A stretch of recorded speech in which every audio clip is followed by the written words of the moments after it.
ستا د پاک مزار له څنګه د اشغالګرو شور نه غورېږي، نور به د روح د دې سرلوړي وطن په محکومیت او اشغال نه ځورېږي. د کابل ټکي کام مینوالو اورېدونکو کتونکو موږ د باګرام هوایي ډګر ته راغلي یو. باګرام هوایي ډګر چې یو طرف او بل طرف یې نه ښکارېږي، دا هغه ځاله ده چې په هېواد کې د وحشتونو او د دهشتونو یوازینی مرکز بلل کېده. ډېره عکاسي مو کړې، ډېرې سیمې مو عکاسي کړي. دلته راغلي یو، دا د هوایي ډګر میدان زندان دی. دننه ورځو او زندان له دننه له تاسو سره شریکوو. موږ د باګرام هوایي ډګر کې یو ستر ټاور ته ختلی یو. غواړو د باګرام هوایي اډه او د دې هغه ستراتیژیک موقعیت تاسو ته وښیو. د هوایي ډګر دغې خواته د کاپیسا ولسوالۍ پرته ده، کاپیسا ولایت پروت دی. دغه طرف ته یې د بلشیر ولایت دی، هغه طرف ته یې د پروان ولایت مقام یا مرکز چاریکار دی. دغې خواته یې د استالب ولسوالۍ موقعیت لري. له هغې نه دې خواته بیا د کابل ولایت دی او له هغې نه دغې خواته بیا د کوهصافي ولسوالۍ پرته ده. د باګرام هوایي ډګر اصلا چې هېڅوک دا توانایي نه شي لرلی چې د خپلو سترګو تر دید کې د دې هغه حد یا مقدار راولي. تاسې مشاهده کولی شئ دا هوایي ډګر یو طرف او بل طرف یې نه معلومیږي. په دې کې خورا ستر نظامي تجهیزات، وسایط، د صحت او طبي توکې ډېر شیان شتون لري. لا هم محفوظ دي او طالبان حفاظت کوي. د طالبانو غزمي ګرځي او طالبان خپل سرتیري د دې د تحفظ لپاره موظف کړي دي. مونږ ډېری سره خبرې وکړې، ډېری مسؤلینو سره، او هغوی مونږ ته ډاډ راکړ چې دغه سترې نظامي اډې تحفظ به کېږي او په راتلونکي نظام کې به له دې نه په مختلفو بخشونو کې استفاده کېږي.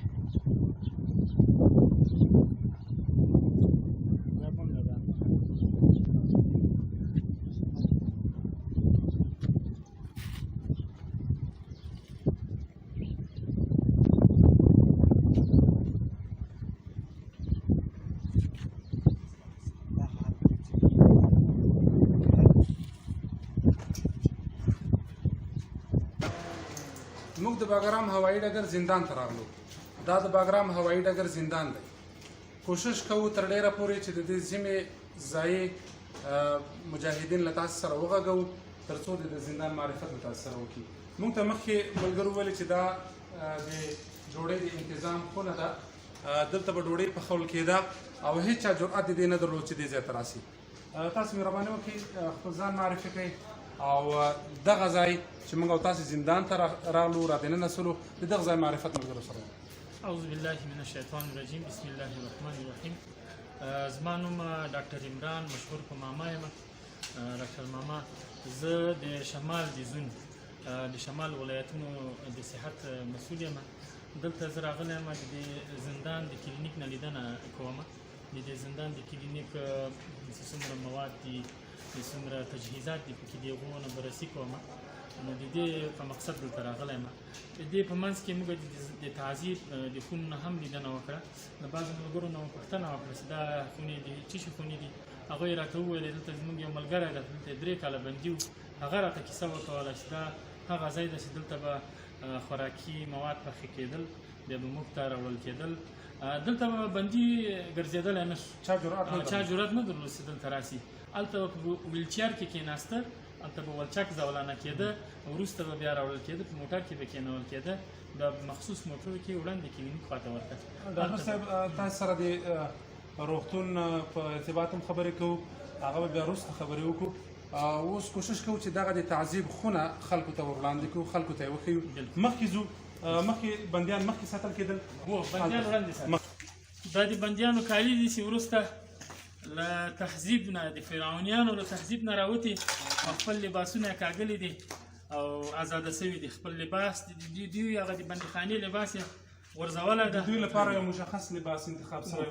بلې، د دوی لپاره مشخص دغه لباس چې په دغه لباس کې به دوی دلته ساتل کېدل. ډاکټر صاحب خبر به نورې هم کوو خو تاسو مخکې ویلې چې دلته ټول سیاسیان بندیان دي. بلو دلته تعداد ټول سیاسي بندیانو تقریبا 12,000 بندیان تقریبا دې نه کم زیات دغومره بندیان. جرم یې هم دغه و چې ولې د خپل هیواد لپاره جګړه کوي. یقینا د دوی جرم همدا و چې دوی صرف او صرف د خپل د هیواد د ازادۍ لپاره جنګېدل. دلته به دوی مخکې لا هم په زندان کې وو خو ډېر د تعجب ځای دا دی چې کوم زنداني دلته کلونه په دغو زولنو او په هغسې سرو کالیو کې بند شوی و هغه نن بیا هم د خپل هیواد د راتلونکي اسلامي نظام د حفاظت لپاره مسلح دی.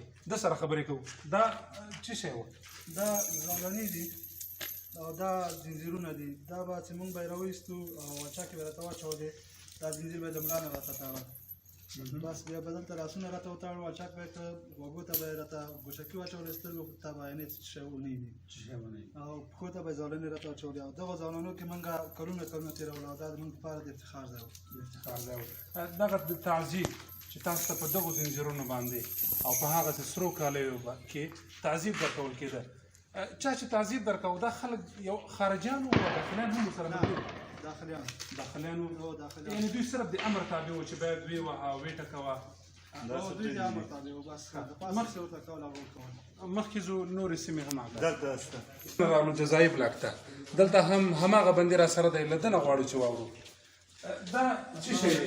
دا جزایي بلاک دی او دا یو اتاق او یو بندي دی. نور یو بستره دلته به هېڅ شی نه و دلته به دا کم بندیان د جزا ورکول او دغه ځای د پاسه به هم سیاره به سربیره به هم دوی ناست ورته او دلته به هم خالي بندیان بندیان بلوچ لغړ پراته وو یو دسماتې ځای یې کوم وو او د دسمات ځای همدغه دی او دلته به اودس کوه دلته به یې تلاوت کوه دلته به لمونځ هم کوه او له پاسه به یې غوږ ونه راچولې. یعنې هر څه ټول عمر دپاره چې دی خلاصېده همدغه ځای و. بس دا جزا هم دپاره و چې بس ده کوم کار به وکړه دلته به جزا ته راوست او نوی ځای چې راوست دلته به جزا ته راوست د جزایي په اسکنجې دپاره یو هلته کول دلته به بس بیا به نور بل انتقال وکړو. تاسو په دوی اعتراض نه کوم چې تاسو خو د بشري حقونو مدافعین یاستئ دغه ځای خو د یو ځناور دپاره هم څوک نه انتخابوي نو انسان خو ډېره لرې خبره ده. موږ خو دا ورته ویلې خو دوی دا نه منله موږ ته به یې داسې فکر کړو چې تاسو وحشیان یاستئ. همدغه یو ناره وه چې دهشتګرد یاستئ ځکه چې هر څوک د امریکا مخالفت کوي که هغه هر یو نظامي ځواک وي هغه د ترهګر او د تروریست په ټاپو باندې متهم وي. مخکې ځو تاسو ویلې چې اودس به یې کوه اودس ماته یې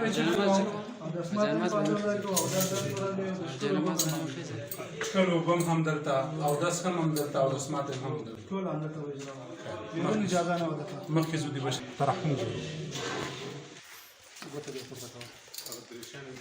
مونږ ته ډېره کوشش کوو چې دغه زندان هغه ټول واقعات له یو شاهد او یو بندي نه واورو. کله به چې تاسې نه تحقیق کاوه دلته به یې ځان ته کېنولې پوښتنې به درنه کولې په کوم انداز کې؟ موږ دلته راوستو دلته به کېنولو دلته به زولانو ولچاک وو د باسکټ پورې به تړلو شاته به مسکر مجاز ولاړ وو هغه اندازه کې سترګې به راباندې باندې چې غوږو کې به یې دغه شی ورته کېښودل.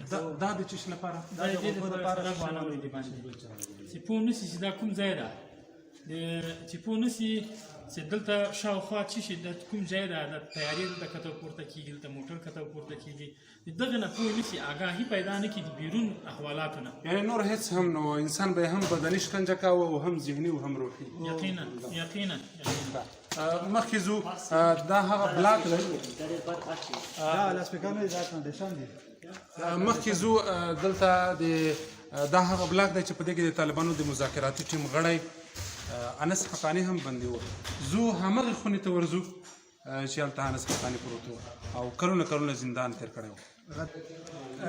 دا هغه خونه ده چې د طالبانو د مذاکراتي ټیم غړی انس حقاني کلونه دلته زنداني و. هغه څوک چې نن د هېواد سرنوشت ټاکي هغه څوک چې نن د هېواد د ازادۍ او د استقلال لپاره له همدغو مجرمینو سره چې اصلا دوی مجرمین وو او افغانان په جرم باندې متهمول د هېواد برخلیک ټاکي. دا کوم ځای دی؟ دا هماغه بلاک دی هغه اتاق ده چې دلته مولوي صاحب هغه پکې اوسېده انس حقاني پکې اوسېده او د دغه لپاره دلته دایم الوقت شکنجه وه.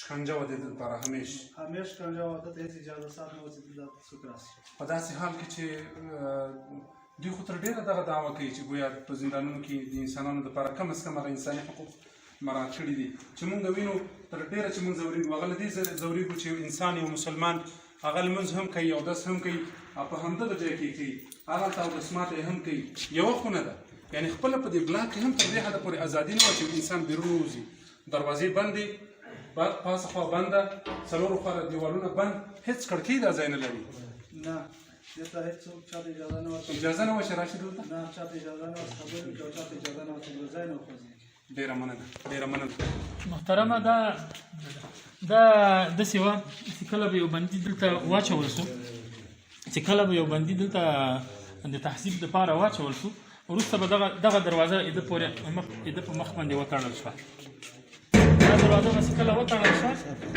بیا به دا مرولاک شوه قلف به هم شوه مرولاک به هم شوه دا به هېچا به حق نه لاره چې دلته د بندي سره ملاقات وکړي یا خبره وکړي له بندي سره چې د دې ځای نه به ملاقات کېده دا به هم بنده وه دا به هغه وخت خوشي کېدله چې صرف د ده دپاره خوراکي توکي د دې له لارې ورکول کېدل نور به بېرته دا بنده وه د دې همیش دپاره به بنده وه دغه رڼا یې هم په بندي باندې نه پرزو کېده چې له دغه ځای رڼا ورشي دغه ځای نه رڼا دې ته یې هم دروازه یقینا چې دا به هم همیشه دپاره پورې وه دلته به بندي به دلته ساتل کېږي ډېره مننه ډېره مننه مونږ لا هم په زندان کې یو دا د تعذیب خونې دي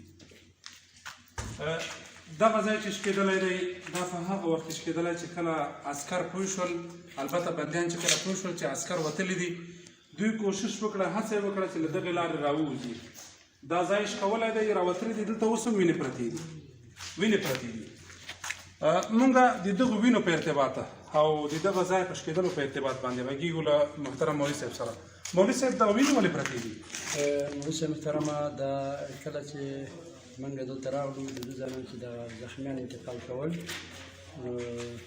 زه د صحت مسؤل یم پروان دا چې کله د زخمیانو انتقال کول د ذهني شاید مجاهد اکثره ته وکړه هغه راته ویل چې کله موږ پوه شو چې خلک تللي دي څوک نشته نو موږ په دروازو باندې کوشش وکړو چې ووځو ځکه چې موږ باندې حالات سخت و هم تږي وو او هم وږي وو او هم منځونه هم نه وو کړي مشکلات ډېر وو د دې وجې نه موږ په دې کوشش وکړو چې راووځو کله چې راووتو یو نیم عسکر چې پاتې وو په موږ باندې ناتار او ډېر سخت غیرونه راباندې وکړه عسکرو پیرونه وکړه عسکرو پیرونه که هغه مجاهدین چې دلته راوتلي وو هغه ټول شهیدان کړه هغه نه بعد یو تظاهرات په شکل د غوره سوی مجاهدین چې راووته بیرون یو غټ قرار دی دا یې چالانه کړه په دې کې وروخاته تقریبا 50 د شپېتو مجاهدینو په اندازه باندې دا په دې یو موټر کې ځای په ځای شو چې کله ځای په ځای شو تیارې راغلې بمبار یې وکړه دا یې اکثره شهیدان کړه په دې بندیانو یې باندې بمبار وکړه دا یې اکثره شهیدان کړه ډېر کم شی پکې زخمیان پاتې شول له دې نه بعد چې بیا هجوم کېده بل بمبار وسو دلته ډېر چې د ملګري چې د زخمیان شو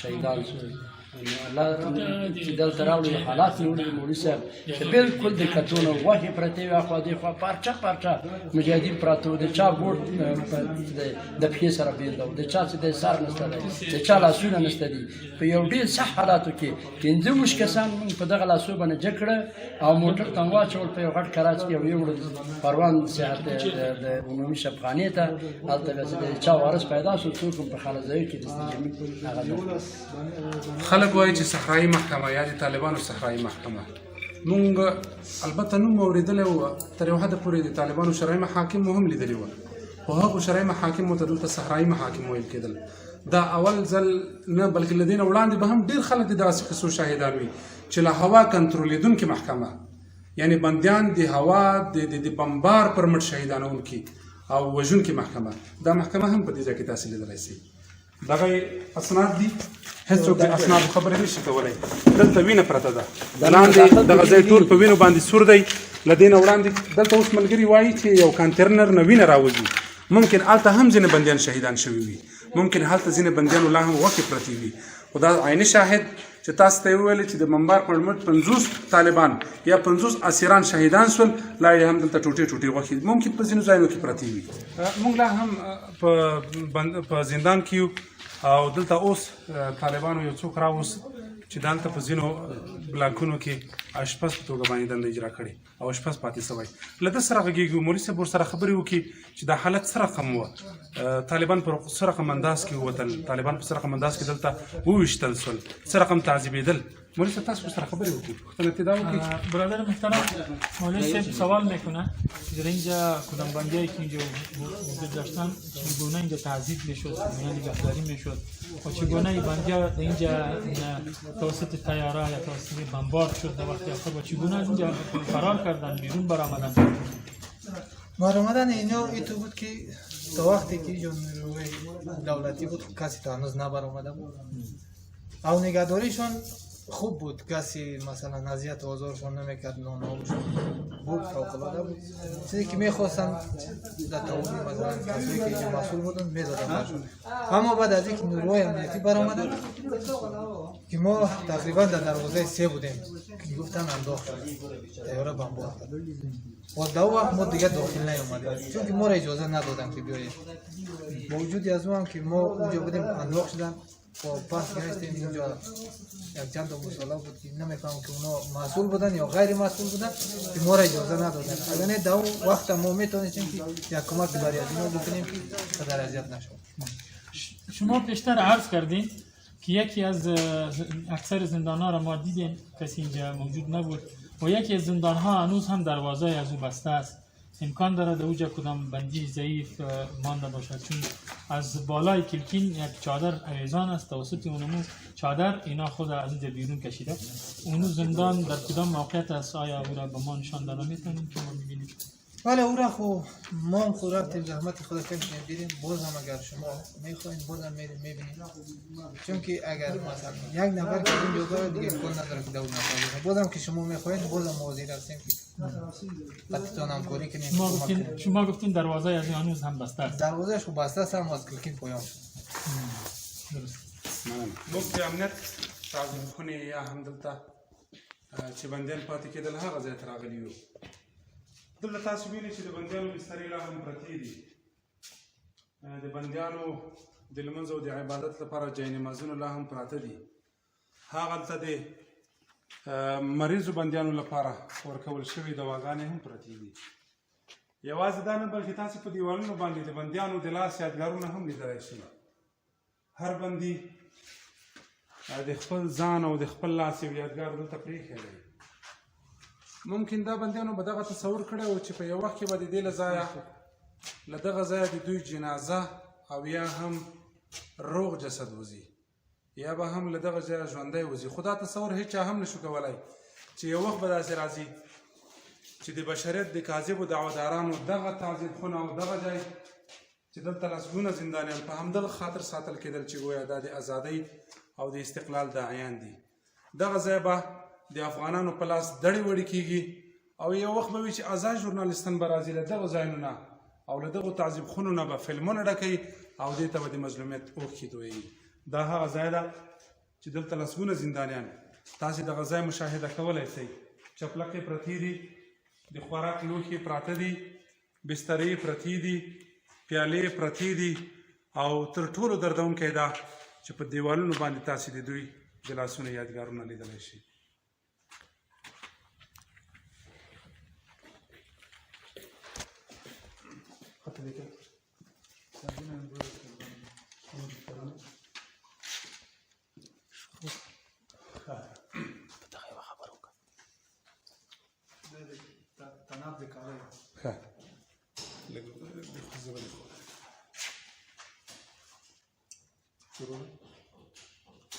ممکن دا خلک به تر یو حده پورې په جسمي لحاظ ځپل شوي وي، په روحاني او په روحي لحاظ به هم ځپل شوي وي، خو د دې خلکو عقیدې نه دي بدلې شوي. تاسو وینئ چې د دوی په زندان کې د خلکو د اسلامي امارت افغانستان په نوم یو عنوان لیکلی. دا د دوی هغه عقیدت و، دا د دوی د زړه هغه مینه وه چې هیڅ قسمه مادي تعذیب د دوی له زړه نه شوی ایستلی. ما سره په څنګ کې ولاړ بندي د همدغه زندان بندي دی، خو له خورا مشکلاتو، خورا ستونزو، تعذیبونو نه وروسته بیا هم وسله په لاس د اسلامي امارت د دفاع او د اسلامي نظام د اعادې لپاره جګړه کوي. موږ لا هم د دغو زنداني بلاکونو اخوا دیخوا ګرځو. دلته یوازې موږ نه بلکې دلته څو ډلې خلک راغلل او تېر شول چې کله مو پوښتنه وکړه وایي ځینې زندانیان لا هم دلته ورک دي، د هغوی له جسدونو پسې ګرځي او یا هم په دې پسې ګرځي چې ګویا زنداني به ضعیف وي په جسمي لحاظ او دا توانایي به نشي لرلی چې له دروازې نه راووځي. دلته خلک راغلي دي د بندیانو وارثین له خپلو زندانیانو پسې ګرځېږي.